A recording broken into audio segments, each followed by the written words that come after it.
Assalamualaikum warahmatullahi wabarakatuh. Bismillah walhamdulillah wassalatu wassalamu ala rasulillah Sayyidina wa maulana Muhammad ibn Abdillah wa ala alihi wa sahbihi wa mawalah amma ba'du.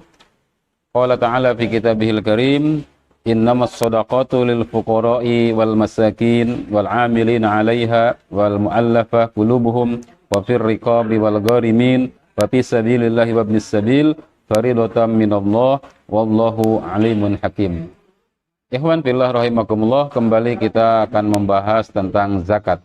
Ini kita sudah di 10 hari terakhir bulan Ramadan dan kita bergegas untuk menunaikan zakat kita, baik zakatul mal maupun zakat fitri.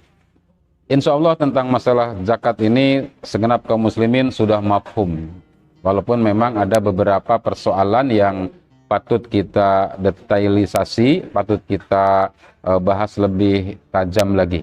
Antara lain adalah persoalan tentang mustahik zakat. Sebagaimana disebutkan di dalam surat At-Taubah ayat 60, Allah Subhanahu wa taala menyatakan innamas shadaqatu lil fuqara. Sesungguhnya zakat itu hanya diperuntukkan bagi para fuqara wal masakin. Kemudian kepada amil, kemudian kepada mu'allafah qulubuhum, orang yang dilemah lembuti hatinya, wafir riqab, dan kepada orang yang membebaskan hamba sahaya, wal gorimin, kepada gorimin, orang yang berhutang, wa fisabilillah, dan fisabilillah, wa ibnis sabil, dan para musafir yang menempuh jalan.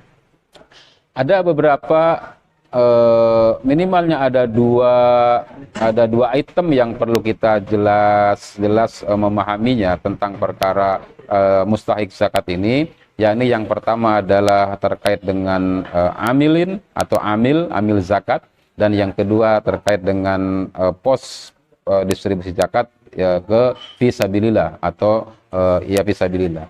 Kenapa ini perlu kita telaah lebih mendalam? Karena saya menemukan banyak sekali, atau kita menemukan banyak kejanggalan yang ada di dalamnya.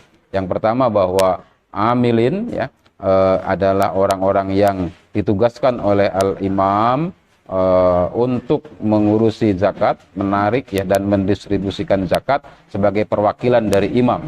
Dan yang kedua fisabilillah, karena makna fisabilillah ini dalam konteks di kita di Indonesia itu cenderung lebih diluaskan maknanya.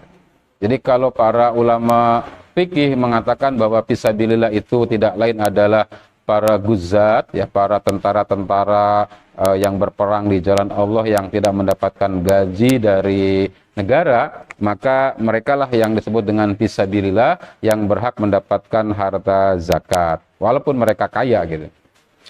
Nah, tetapi di kita ini di Indonesia ini cenderung makna itu diperluas, diperluas ke selain dari para tentara-tentara tersebut.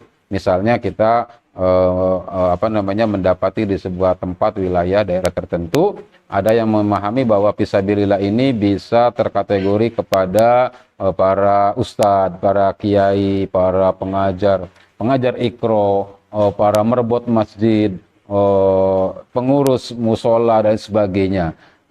Apalagi di kampung-kampung gitu kiai-kiai itu disebut fisabilillah, sehingga mereka berhak mendapatkan jatah zakat fisabilillah. Nah, hemat saya ini perlu diluruskan gitu. Jadi kita kembali kepada pemahaman para ulama salafus saleh kita di kitab-kitab fikih itu, fisabilillah itu tidak lain adalah para guzat, para tentara-tentara yang berperang lillahi kalimatillah, untuk meninggikan kalimat-kalimat Allah Subhanahu wa taala. Adapun bahwa para kiai, para asatid, para guru, para merbot masjid dan sebagainya, mereka adalah memiliki amal-amal yang soleh, amal-amal yang mulia. Iya betul, saya setuju dan saya mendukung itu semua. Namun ketika di konteks zakat dan dimasukkan ke dalam pos fisabilillah, ini rasanya kurang tepat. Lalu apakah mereka tidak mendapatkan zakat? Bisa, mereka bisa mendapatkan harta zakat, tetapi posnya bukan fisabilillah. Bisa saja posnya adalah pos fakir miskin. Kalau kiai itu miskin, kalau merbot itu fakir, maka mereka berhak mendapatkan zakat dan harus ditunaikan zakat kepada mereka. Tetapi atas nama fakir, miskin, atau atas nama yang lainnya selain fisabilillah. Demikian ikhwan fillah rahimakumullah. Nanti pada pertemuan yang akan datang kita akan membahas tentang amil zakat. Assalamualaikum warahmatullahi wabarakatuh.